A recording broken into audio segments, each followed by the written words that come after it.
I'm Dr. Shane Williams. I'm a cardiologist. It's well accepted that plant-based diets reduce the rate of developing certain deadly diseases such as cancer, heart disease, and diabetes.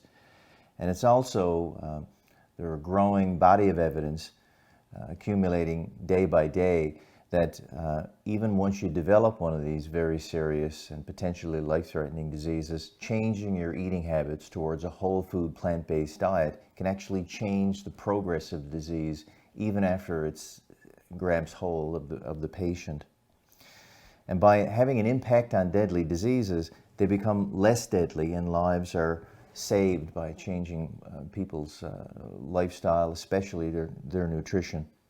But even more important than people living longer is living the years people have remaining better. People want an improvement in their quantity of life.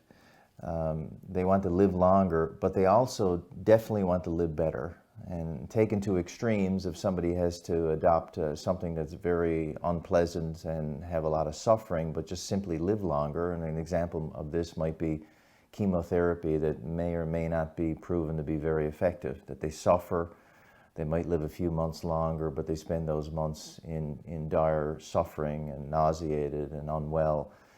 So that's an example where you may improve survival, but not actually ultimately do good because a person's quality of life is critical. And yet I see consistently in my clinic witnessing people as they adopt a plant-based lifestyle, they consistently report improvements in quality of life. They tend to have more energy, they feel lighter, they sleep better, their bowels work better, they immediately don't need reading material for the washroom anymore, which is often a problem that preceded this lifestyle change for many years. So these are aspects of health that are very, very difficult to quantify in the clinical trial. You know, how somebody's feeling or their energy. We find it really tough as scientists to actually quantify that and to prove an improvement of one intervention over another. And yet consistently, if you ask anybody who's trying to eat less animal-based products and more plant-based products and ask them how are they feeling, how's their energy, even above and beyond the improvements of blood pressure, blood sugar, and weight, they consistently report a qualitative improvement of overall zest and zing and energy in their lives. And that's one of the reasons why I'm also and been very passionate about trying to get people into immersion programs where they literally test drive a plant-based lifestyle for 5 or 7 or 10 days. Once a heavy meat eater feels what it's like to eat more plants and less animal products, their awareness of the link between what they eat and how they feel is forever changed. And I think those are powerful experiences then that when the person looks to making the effort to changing their lifestyle, their meal planning, and all the efforts that it does take, because it doesn't come effortlessly, that person then can think back of, hey, where's my end goal? Where's the ultimate goal here? And is this worthwhile? And they remember how good they felt when they ate and took better care of their nutrition. And with respect to improvement in survival and quality of life, a plant-based lifestyle almost always makes a patient less dependent on prescription medication. And as a pharmacist and a physician, I know that I've observed many of my patients go from 10 prescription meds down to 3 prescription meds, or 7 prescription meds down to 2 prescription meds in as little as 4 to 6 weeks after adopting a plant-based lifestyle. This translates into improved quality of life, as well as almost certainly improved quantity of life. Improved quality of life, because like who wants to sit down and eat a bowl of pills a few times a day and then pay, your local pharmacy a few $100s a month to have the privilege to do so. And then the other one is that because increased prescription use and over prescription use is associated with the number 3 killer of people in North America. Number 1 being cardiac disease, number 2 being cancer and its related diseases, and number 3 being complications from medical care, which includes prescription drugs used at assigned doses. And so, and given the fact that of the awareness and scientific study showing that cancer and cardiovascular disease, the number 1 and number 2 killer, is associated, their development and progress are associated closely with lifestyle issues such as nutrition, exercise, smoking, alcohol intake. It basically means number 1, 2, and 3 risk of dying in North America is heavily linked with lifestyle choices, particularly related to nutrition, exercise, and just basic things that we take for granted every day that are not related to prescription drugs. And this is proven by the Global Burden of Disease research that's come out, supported by the Bill and Melinda Gates Foundation, showing that poor lifestyle is the number one reason, and its related problems is the number one reason why people in North America, as well as globally, why people perish. Many of you have seen the recent medical reports showing that since the COVID-19 pandemic, access to routine medical care has been reduced. And initially there were concerns that basic things that are not going to get looked after are actually going to progress, and ultimately is going to lead to an increased death rate amongst the population. Well, guess what's happened? It's kind of an uncomfortable result, but an interesting one that actually is very provocative and asks us, is the level of medical care, are the prescriptions that are being prescribed, are we overusing prescription medications? And in fact, what's happening is that rates of measures in the population or overall health are actually going up as routine medical care is actually reduced.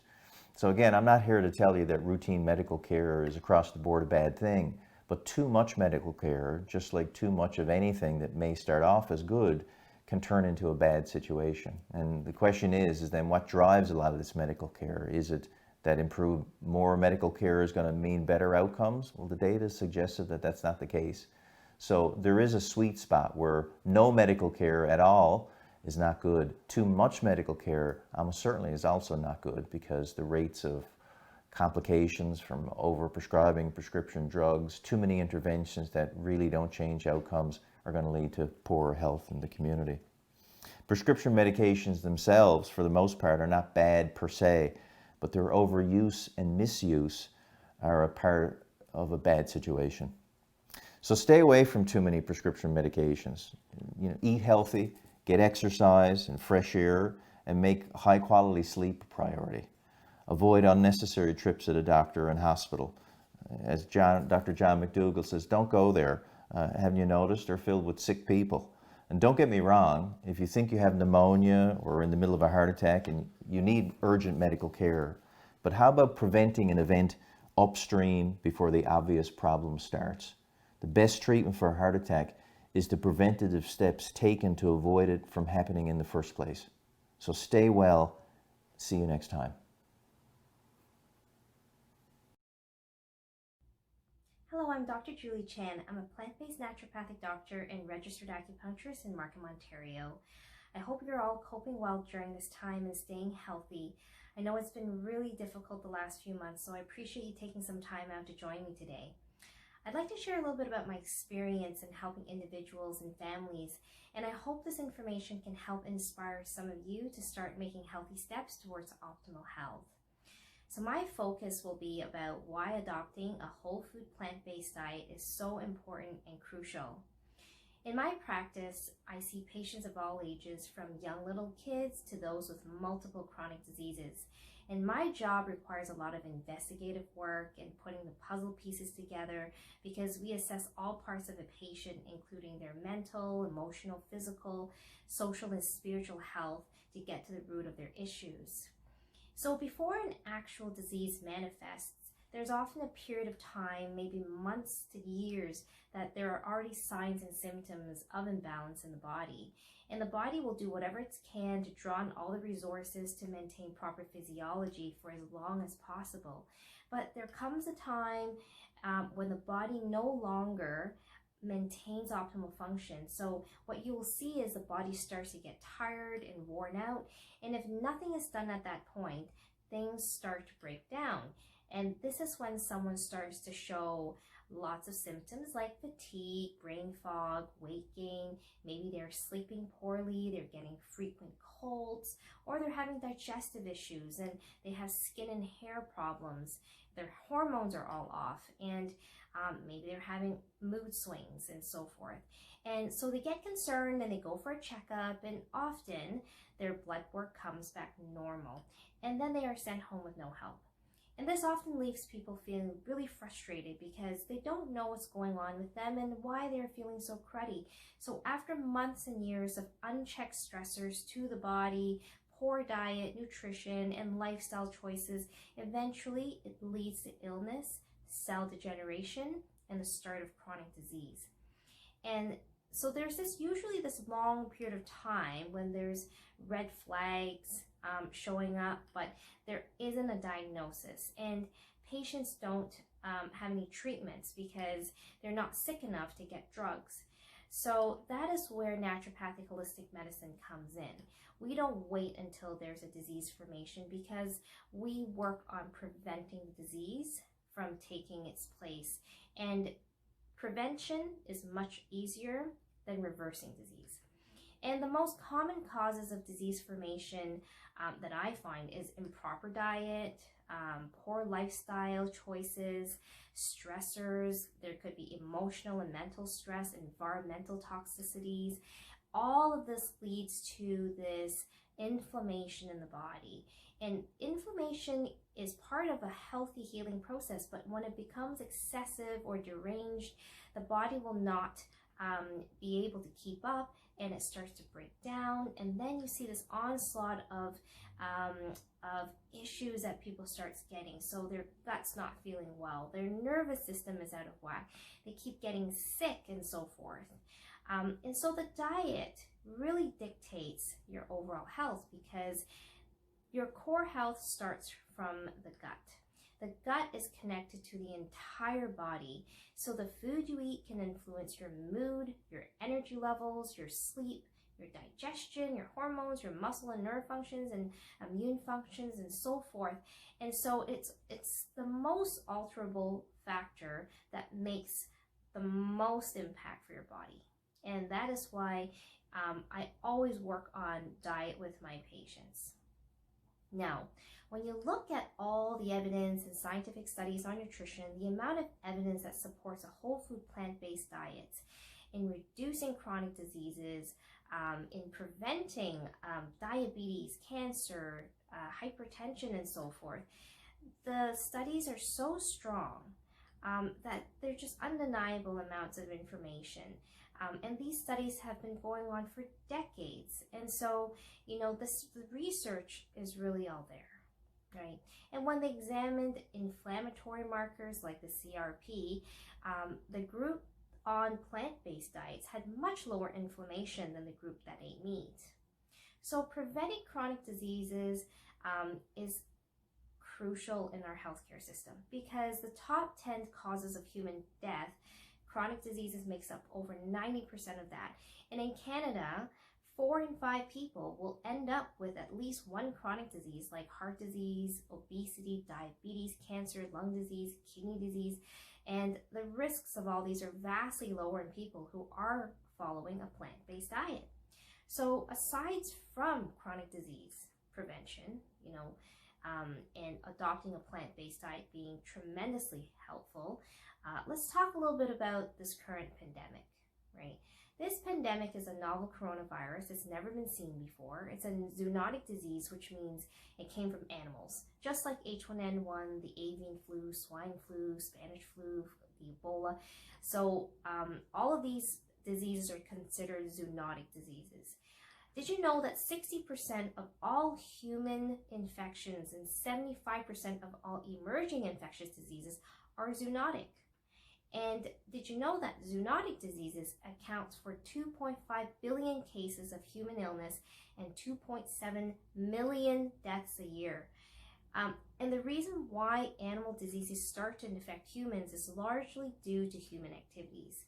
When we intensively farm animals, when we eat sick animals and have close contact with them, viruses start to have the opportunity to cross species and start infecting other animals, including us.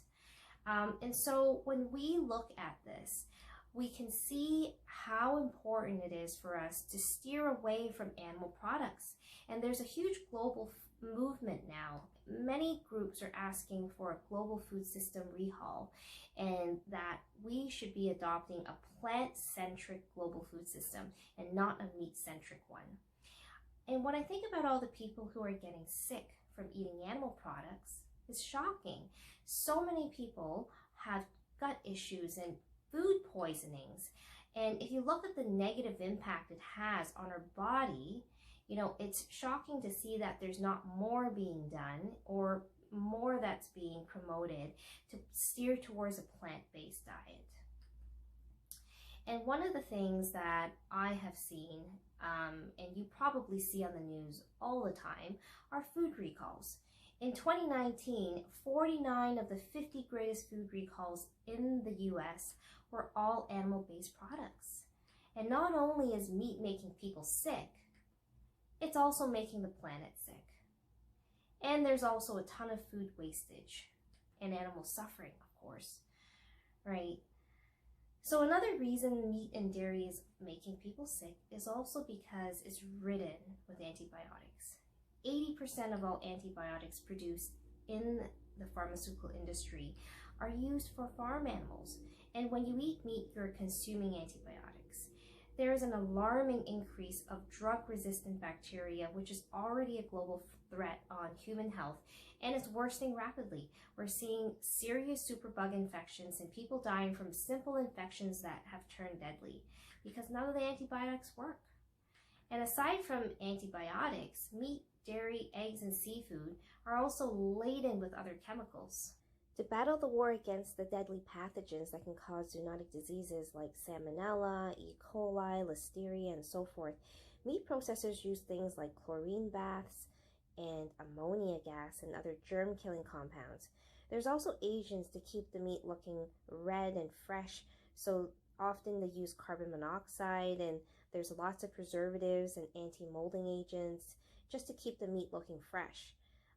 There's often heavy metals found like arsenic, meat glue, vaccines, bugs, parasites, and environmental chemicals. They wind their way into the feed, which is largely from genetically modified crops. There's fecal matter found in pretty much every ground meat sample tested. So you can see that animal products are ridden with toxins, and these toxins end up in our bodies. And we have to process them, we have to detoxify them, and the real fact is that most of it doesn't get out of the body. A lot of it does get stored up, and eventually it will poison our cells as well and cause disease. And the reason why eating plants are different from animals are that animals can bioaccumulate toxins. So what that means is that when an animal eats something, it will store it up just like we do into its cells, and often it's the fat cells where a lot of the chemicals are stored. And so if you think about, milk and cheese, which is coming from the fatty part of the body, it's actually fat, then you will know that as you're intaking these foods, you're also intaking all of these chemicals. And cheese is a huge obsession, but it's laden with dioxins and PCBs and plastics. These are all known carcinogens and hormonal disruptors. So not only are animal products in general, just meat, dairy, and eggs in itself being high in saturated fats connected to a lot of chronic health disease, but they're also very toxic and damaging in other ways. And now we also know they're also a main source of infectious diseases. And we cannot forget about also globally the devastating effects that animal agriculture has on the environment and climate change. We have a climate crisis now. We're trying to reduce our greenhouse gas emissions, and one of the greatest greenhouse gas emission industries is animal agriculture. Deforestation is also largely caused by animal agriculture. So there's a big connection between animal agriculture and poor planetary health. So the first step I do when I start to try to help people get healthier is first avoid disease-causing inflammatory and toxic foods. The next thing we do is we start to infuse the nutrients that the body needs, because nutrients are what our bodies needs to function and helps it to regenerate and repair. And many times is people simply aren't eating the right foods. So they're not eating enough variety, they're not eating enough nutrition. And time and time again, I see people come into my office where even people who seemingly eat well, often what I find is they're not eating a great variety. They may be eating the same breakfast every single day, and you can really count up the types and varieties of groceries they get, and they're not getting everything they need. So when we map out nutrient densities, we can also see why the whole food plant-based diet is highly superior. It's because it's much richer in micronutrients. There's more fiber, magnesium, vitamin C, vitamin E, folic acid, potassium. There's more phytonutrients, and the fat is largely unsaturated. So, and there's often this misconception from people that vegan, vegetarian, and plant-based diets are lacking in nutrients, and this is simply not true. Okay, and studies already show that, and one thing that people are very concerned about is iron, and everyone thinks that if you go plant-based or vegan you're going to become anemic, but studies already show that the iron content in plant-based diets are the same, if not more, than meat-based diets. And so there's similar quantities of protein as well. B12 is universally low in everyone, so whether you are on a plant-based diet or omnivorous diet, you most likely have to supplement with B12. So I'm not saying that the plant-based diet is completely perfect. I mean, there's no perfect diet out there because our environment and soil are so polluted and depleted, and we end up eating all these chemicals that are sprayed in the soil. But I can tell you that of all the diets, the whole food plant-based diet is by far the most healthy, and it promotes longevity, and it has an abundance of nutrients. So, and often there are obstacles, and this is the part, now a lot of people understand the reasons behind, okay, well, I should change my diet, but there's obstacles, and often people are very stuck. And the main reason they're stuck is often because there's false belief systems, maybe there's traditions and misconceptions from misinformation, or simply just a lack of information. And classic example, I get asked this question every single day, is don't we need dairy? Especially families with young children, they're so concerned about their children's growth that they're always wondering, don't they need milk?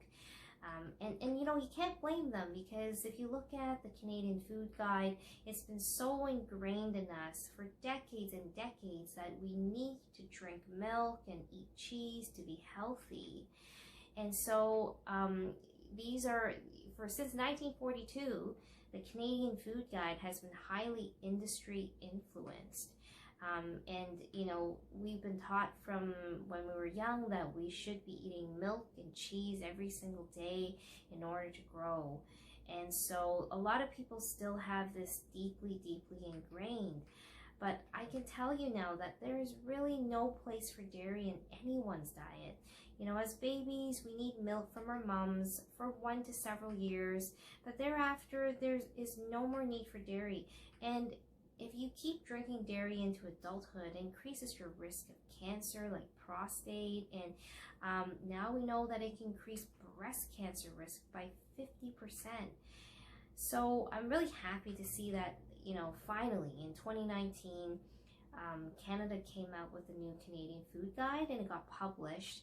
And for the first time, it followed evidence-based research. It ignored industry influence. And let's take a look at the difference, between the old food guide and the new one. So this is the general food guide that we have had for decades, and it's varied a bit through the years, but since 1942, dairy has always been a food group of its own, and it's recommended to be consumed on a daily basis. And you can see that here, that meat and eggs and seafood and other animal proteins also have a food group of their own. And then you have the grains and the fruits and vegetables as the third and fourth food group. Then in 2019, there was a complete overhaul to the Canadian Food Guide. So first of all, they dropped from 4 food groups down to 3, and the recommended portions of fruit and veggies had doubled. So right now you can see it's half of the portion of what we should be eating should be fruits and vegetables. And the meat and animal protein group and dairy groups are now completely gone. They've all been clumped into the protein category. And so straight from the food guide, it says, protein foods, including plant-based protein foods, are an important part of healthy eating. And the first things they mention are beans, lentils, nuts, and seeds. And all the animal products are then listed afterwards. And then you can see that this new food guide recommends much less meat and dairy intake and many more plant-based foods. And if you look at this guide, essentially meat, dairy, and eggs are not even an important part of the diet, and you can actually live without them if you look. So there's our improved Canadian food guide, and I'm so glad that it's been published. When I started practicing 14 years ago, I wasn't vegan yet, but I removed dairy from all of my patients. And I was astounded because people would come back reporting their digestive issues were better, their skin was clear, and even their pain had reduced. So in the last 14 years, I can say the majority of my patients have benefited from removing dairy from their diet. Now, another concern that I often get from people pertains to soy.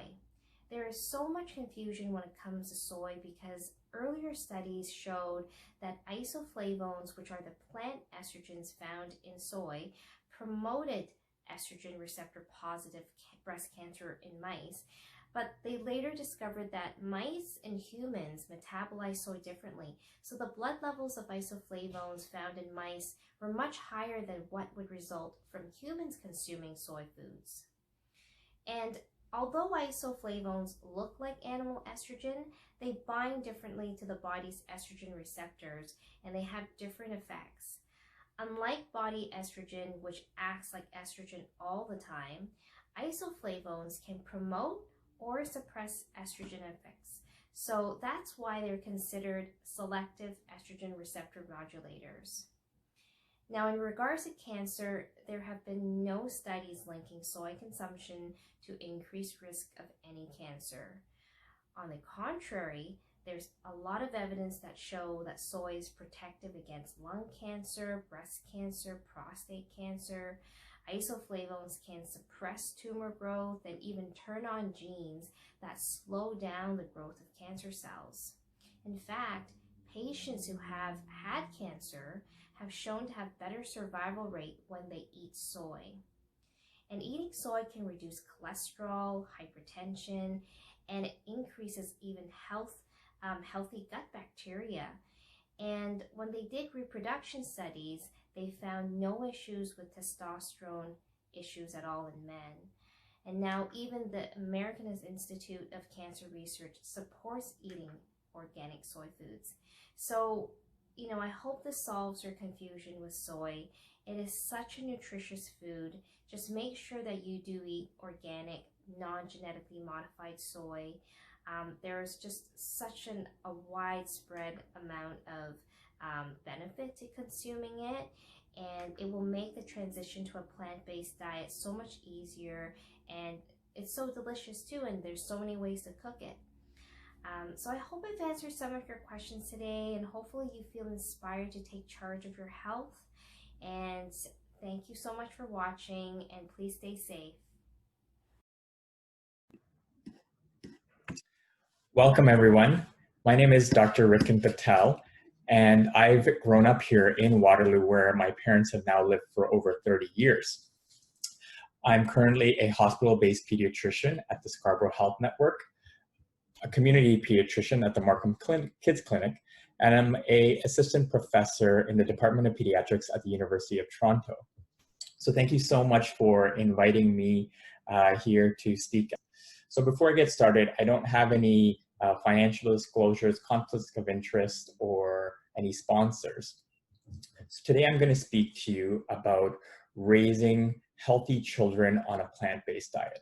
I recognize that there are a variety of plant-based or vegetarian diets, but for today, I will specifically be referring to a vegan diet. We know that there are many benefits to a plant-based diet in adults, but now more than ever, it is becoming more relevant to our younger generation where pediatric obesity is an epidemic. A plant-based diet, I see, can serve as a critical and practical intervention to addressing obesity, where in turn we can address blood pressure issues, type 2 diabetes, lipid levels, future heart disease in this younger generation where all of these are on the rise. So raising a child based on a plant-based diet, I hope to share with you some information that can be useful to you and your loved ones. I've been really passionate about this topic since I adopted a plant-based diet 15 years ago when I was inspired by a group of friends to take up this lifestyle change as a form of compassion for animals. Initially as a vegetarian, this eventually evolved towards a complete plant-based diet as a result of my yoga and meditation practice, funny enough. Now the clear health benefits of a plant-based diet are a wonderful bonus. So I wanted to just quickly share with you an image that I think is very relevant and tells us a lot.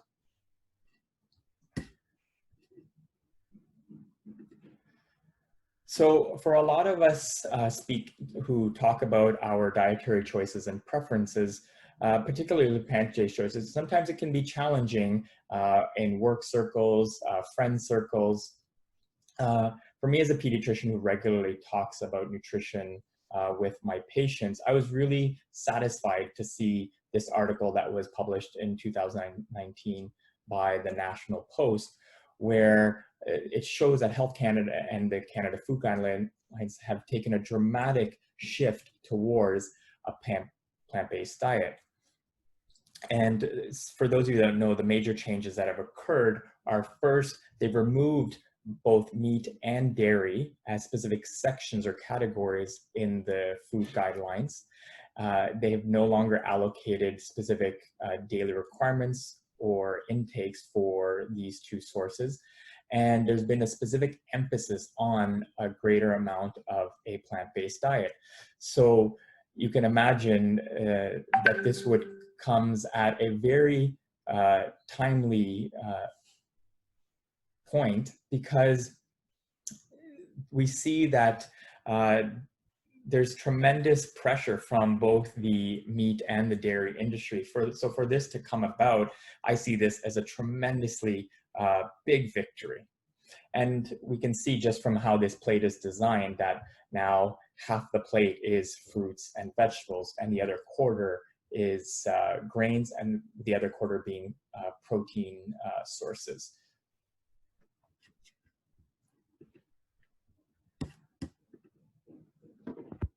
So for many of the parents who have been vegans, they've definitely been asked this question: how is my child getting their protein? Similarly, if you're a parent looking to have more plant-based options, you've also probably considered the question, how is my child where are they gonna get their protein from?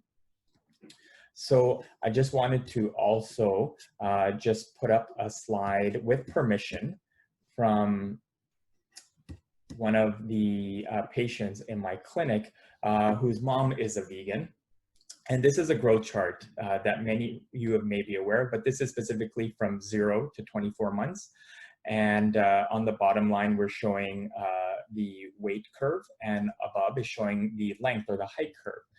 And we can see here that that this infant, who mom breastfed for the first 4 to 5 months, transitioned to a soy formula and has introduced just plant-based foods solely as a vegan.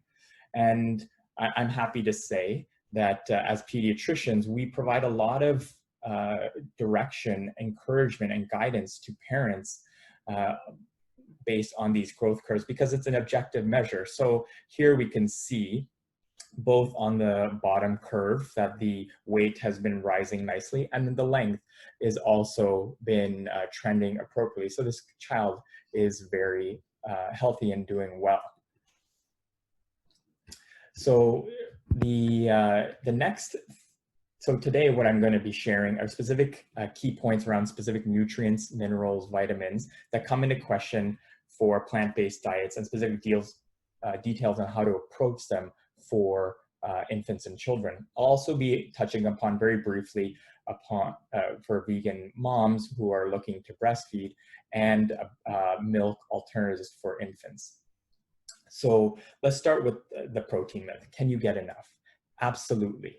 It is important, though, to recognize that plant protein has lower digestibility than animal protein. So it's recommended that plant protein based diets require about 15 to 30%, depending on the age, more protein compared to non-vegetarians. The other really important point to remember is that the amount of essential amino acids, which are building blocks for proteins that are not produced by our body, vary in amounts in different types of plant protein. So the take-home message is that we need a variety of plant-based proteins to complement each other. And this can be done through lentils, whole grain breads, pumpkin seeds, a variety of nut butters, and even soy. So what about the iron question? We do recognize that iron deficiency is the most common nutritional deficiency in children. And iron is really important, not only for the initial infant growth in the first 2 years, but also for early brain development. And it is also critical in older children for red blood cell formation and ensuring proper transport of oxygen to different parts of the body. And this would be particularly relevant in our active children, especially those that are athletes. And that is why every company that makes food for infants and children fortify with iron, and that can be seen through iron fortified cereals, grain products, and dried beans, peas, of that sort. But the really important thing to remember for vegans is that the iron in plant-based proteins is a non-heme iron, and the iron that's absorbed by the body is typically a heme iron. So the really important thing to remember is for those of us on a plant-based diet is that it needs to be complemented with vitamin C, which is a cofactor that takes non-heme iron and converts it into a heme iron, which the gut can easily absorb.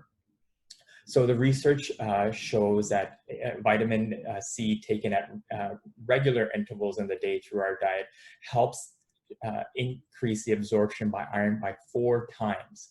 So for example, that bowl of chili that you're having at dinner will have hopefully have some tomatoes and bell peppers, and the vitamin C in those foods will help absorb the iron in the beans and the legumes. So the take-home point for iron in vegans is that you can definitely get enough in the diet. Research does show that plant-based diet require 1.5 times more iron than non-vegetarians due to its availability in the body. And the way we address that specifically is how we take that iron. And so it's important to take adequate amounts of vitamin C to increase the absorption of that iron. Next is B12. B12 definitely is a risk for deficiency in vegans because it is mainly found in animal products such as dairy, eggs, and meat. B12 is so important for our body because it maintains healthy nerve tissues. It's important for early brain development and red blood cell production. Some of the ways that you may see low B12 manifest in children is that you can have poor growth, which can be seen from the growth curves, delayed gross motor development, or even regression of milestones, and even anemia. So the take-home point for vitamin B12 is that 3 servings of vitamin B-rich foods are recommended every day to be included in the diet. And this comes through fortified foods, such as fortified cereals, juices, unsweetened soy milk, and even tofu and tempeh. And if that's not possible, it is very important to supplement B12. The suggested amount is 5 to 10 micrograms.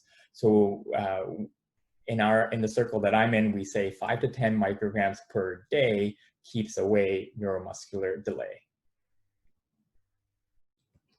So what about omega-3s and fatty acids? So these are really important for eye, brain, and nerve development. And we do know that in vegan diets, that they can be deficient in long-chain omega-3s, specifically DHA and EPA, which are predominantly found in seafood and eggs. And so therefore, if a vegan is not having a lot of sea vegetables or algae, they can be deficient in these. So the strong recommendation is that precursors for DHA and EPA, which is linolenic acid, are consumed. And this is found in flaxseed oils, canola oils, walnuts, and soy products to vegan children to help as the precursors for these omega-3 fatty acids.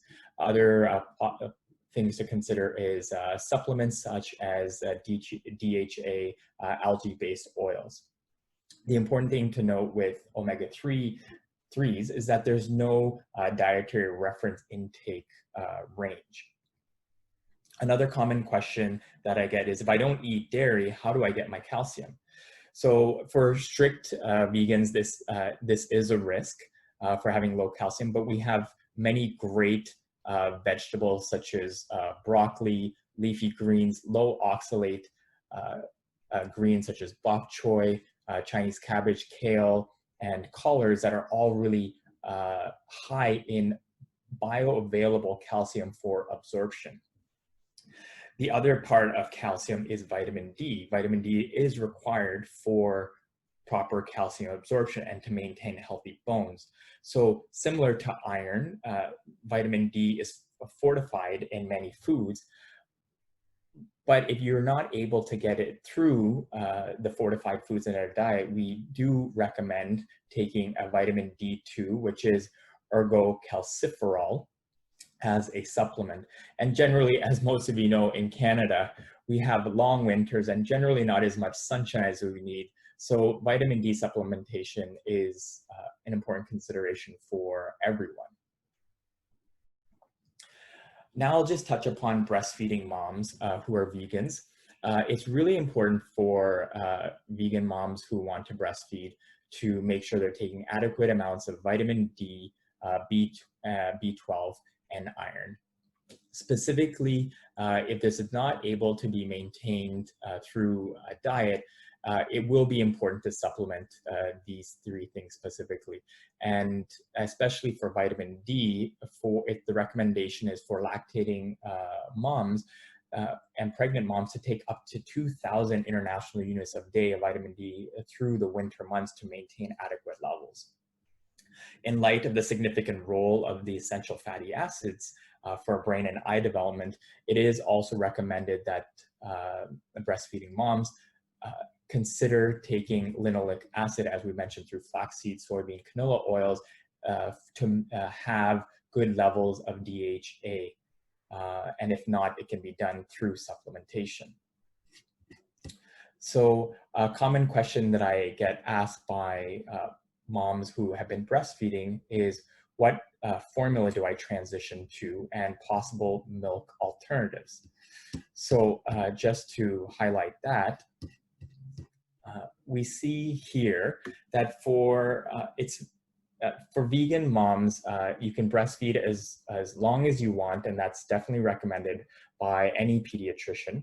But if you're going to switch to a formula, a soy formula is best for children up to the age of 2, then choosing an appropriate milk alternative.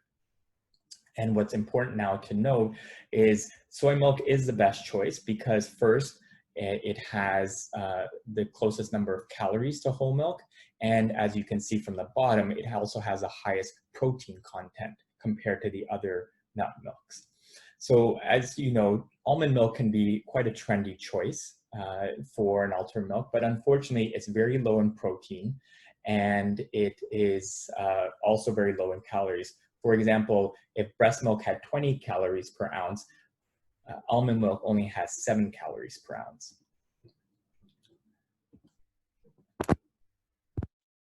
So I wanted to end just by sharing some really interesting research that is coming about for plant-based diets.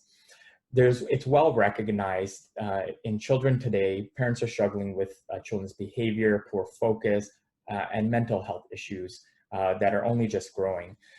There's a strong recognition now that the gut has its unique nervous system that communicates with the brain. And there's a lot of research going into the gut microbiome and its potential impact on cognition, mental health, and behavior. So there's a growing interest now to determine whether a plant-based diet, by altering the gut microbiome, could potentially have a positive impact on improving behavior, increasing focus, and even playing a role in addressing mood and anxiety in children today. Right now, most of the research is in adults, and there's still a lot of work that needs to be done in the types of studies that are done, improving the quality of the study as well as the patient populations. So just to summarize, a well-balanced diet can definitely provide the needs of growing infants, children, and adolescents. And this is supported not only by the Health Canada, the Canada Food Guidelines, but by the American and Canadian Dietitians Association, as well as the American Academy of Pediatrics and the Canadian Pediatric Society. So I do want to recommend that if you're considering making this transition, that it is really important to do this in collaboration with both an informed physician and a registered dietitian, so that not only are you making the right food choices, but you're also monitoring the different micronutrients, vitamins in the body, so that adjustments can also be made. And this is how we have it set up in our office as a team. So if you're interested in making this transition for your child, we'd be happy to talk to you about it. If you're in the Toronto area, pop into the office. And if not, we're happy to do this as a virtual consult from pretty much anywhere in Ontario or across Canada over the Ontario Telehealth Network. So I wanted to thank you very much for having me today. Thank you so much.